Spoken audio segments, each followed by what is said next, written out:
Hello, BookTube. Today is Apocryphal Acts April. I don't know why I have such a hard time saying that. It's a read-along being hosted by Joseph Francis Burton. I'll leave a link to his channel and the announcement videos and all that. He's giving away some prizes, a couple books that look pretty nice. The reading this week is the Acts of Peter, and this is one of those New Testament Apocrypha, and I did read it, and I have ordered a book that has all these readings in it, but Joseph Francis Burton has provided links so that you can read online, and I had to this time because my book hadn't gotten here. So if you go to his Acts of Peter discussion and you click down below, I use the earlychristianwritings.com. Just click on that. Let's open it up in Safari. And then I got right here Acts of Peter on my phone, so it's real little for an old fellow like me to read. So it's the English translation by M.R. James. The Acts of Peter estimated date was 150 to 200 AD. And then one thing I will say about this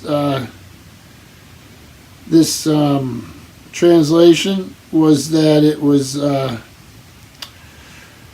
let's put it mildly, it was archaic translation. It was somebody, Mr. James, translating into a language that would have been familiar to churchgoers in English probably at the turn of the last century. So there's a lot of bespoketh and bedoeth and all this sort of odd stuff to us. The book I ordered should have a more modern translation. So if you hear yelling, my boys are out sword fighting with wiffle ball bats. We'll see how that goes. So it starts off, there's a little bit of discussion about the these Apocrypha are in rough shape. You get fragments, you get sections, you get quotes in other writings, a lot of times writings against these writings. So in the first 400 years of Christianity, there were many, many, many Christianities.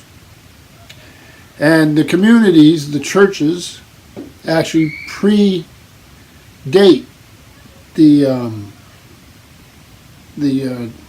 codification and canonization of the New Testament. So there's a lot of competition. And each community would have writings that it revered, and it may be different than the community down the road. And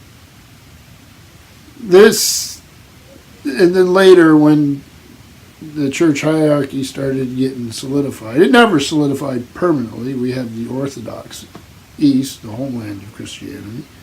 Eventually Rome tried to seek primacy, they split. We had the Reformation, they split. You get over here in the United States, there's more denominations and groups than you can count. So this has always been the case. A monolithic church has never really existed.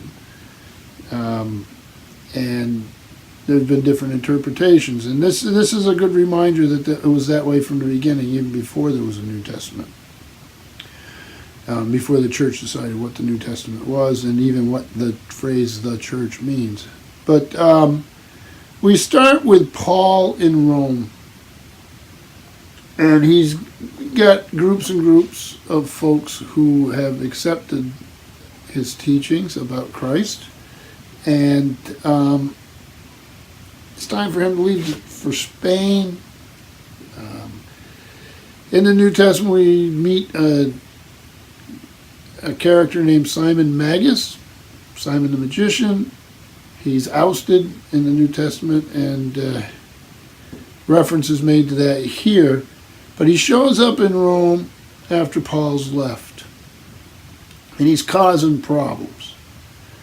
And this is a story about Peter leaving Judea, taking a boat, making a convert on the boat, the captain, meeting up in Rome where he's meant to go, and in a series of conflicts and contests with Simon Magus, he proves to be the victor. And these are miracle stories and hero stories. The miracle, if you accept a miracle, you accept a miracle. You can, in my perspective, you can't say, well, this miracle is more likely than that miracle. You either accept them or you don't.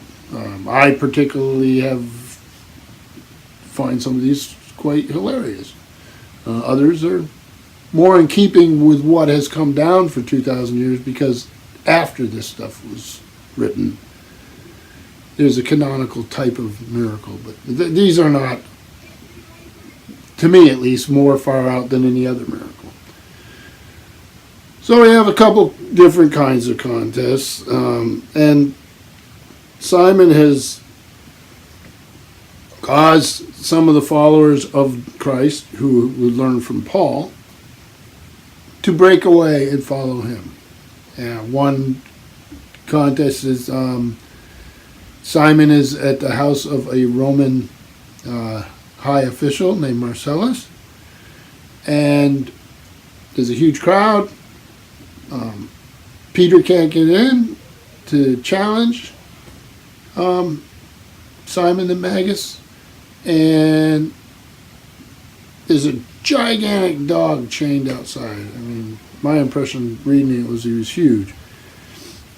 Peter goes over, loosens him, gives him orders to go in and tell Simon he's here. And the dog makes its way through the crowd, either through intimidation or just skill, and stands up on its hind legs and starts speaking like a person, and Simon freaks out a little bit, as who wouldn't.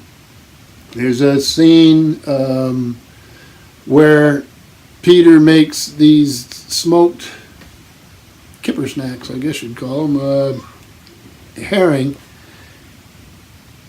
drains them, throws them in the water, and they swim to life, and people are feeding them bread. There's a huge duel in a coliseum.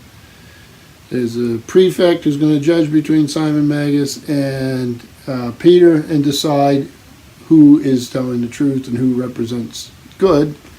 And he takes his own servant and sends him out and has Simon kill him dead with a word, and then somebody's supposed to resurrect him. Poor guy. And eventually, through a lot of exposition and teaching and all that, but Peter eventually raises him from the dead. There's a scene where Simon Magus, not been doing well, he keeps losing these contests. He is flying, literally flying over the hills and city of Rome, and Peter uses God's words to shoot him out of the sky, and doesn't kill him, breaks his leg in 3 parts. I'm sure that was symbolic. And so you have these types of things. You have these various groups in the early days of Christianity battling it out. And so it was a good story.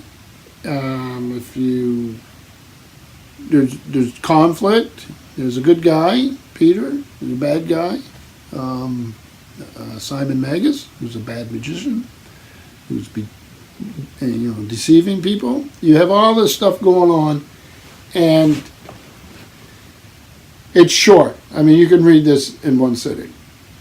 And from reading the notes, I get the impression that they think it's about half of what was originally there, but it does cohere somewhat. They use different manuscripts to try to piece it together.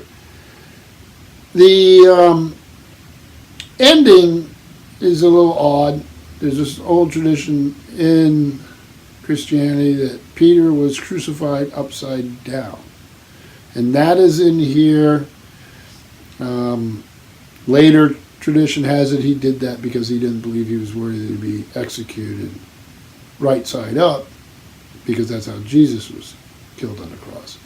And don't forget, the cross was actually a weapon of torture, of execution. It's no different than an electric chair. And just as cruel, just as horrible. So as a symbol back then, where it was actively used for executions, maybe a little different.